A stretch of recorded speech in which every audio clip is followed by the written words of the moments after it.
He hadn't planned to be there that night. He never planned anything personal anymore. Work filled the days, silence filled the nights, and being a single dad meant every decision felt like it came with a shadow of guilt. His son, Noah, was at home with a sitter, still grieving a mother he barely remembered. Daniel had come to the store after a late meeting, driven by a sudden panic that he was failing as a father and needed something. Anything that might make his son smile. And then this girl appeared, small and steady, asking him for help with a wish as if he were some ordinary man who might say yes. Daniel knelt so he was eye level with her. Her shoes were worn, her jacket too thin for the season. "What's your name?" he asked gently. "Lily," she said. "I'm 7. I know you don't know me, but I saw you looking sad too." She pointed to the robot box. "That's for someone you love, right?" He swallowed. "Yes, my son."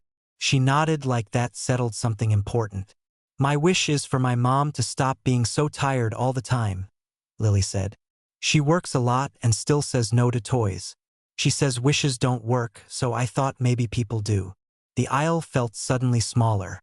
Daniel wanted to give her everything on the shelf, but he knew life didn't work that way. He also knew promises could break a child's heart. "Sometimes," he said slowly, "help doesn't come from buying things." Lily smiled anyway. "I don't want toys. I want her to smile." Something shifted in him then, a crack in the armor he'd built since his wife's death. He asked where her mom was, and Lily pointed toward the front of the store. A woman stood near the clearance rack, counting bills with shaking hands, exhaustion written into every line of her face. Daniel recognized that look. He wore a different version of it every day. He didn't make a big show of it. He simply walked over, struck up a conversation, learned that Lily's mom, Maria, worked 2 jobs and still came up short, that tonight's shopping trip was about school supplies, not fun. When Daniel quietly paid for their cart and slipped his card back into his wallet, Maria protested, embarrassed and near tears. He told her it wasn't charity. It was kindness passing through. As they left, Lily hugged him tightly, her rabbit pressed between them.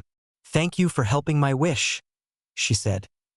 Daniel watched them go, feeling something unfamiliar bloom in his chest. He thought that was the end of it. He was wrong. A week later, Daniel couldn't stop thinking about Lily's words. "People do." The sentence echoed during board meetings, car rides, sleepless nights. He realized how small his world had become, measured only in profits and losses, while a child with nothing but hope had reminded him what help really meant. He asked his assistant to find Maria, not to intrude, but to offer an opportunity. A stable job at one of his company's community centers. Flexible hours. Healthcare. Dignity.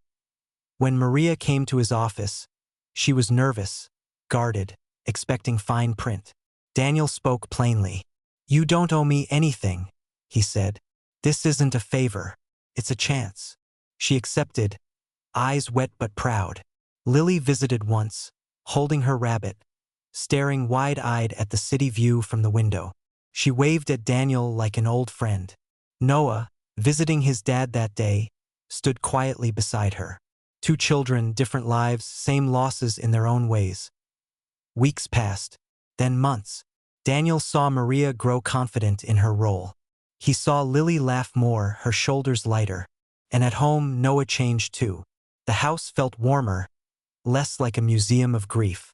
Daniel understood then that helping Lily hadn't just fixed a moment. It had opened a door he didn't know he'd locked. One evening, back in the same store, Daniel returned with Noah. They stood in the toy aisle, not rushed, not sad. Noah picked a robot and smiled, really smiled, for the first time in a long while. At the end of the aisle, Daniel noticed a familiar girl with brighter shoes and the same old rabbit. Lily saw him and ran over. "Mom says wishes don't work," she said, grinning now. "But I think they do, just not alone." Daniel knelt again, feeling the weight of the journey settle into something peaceful. "You were right," he said. "People help wishes find their way."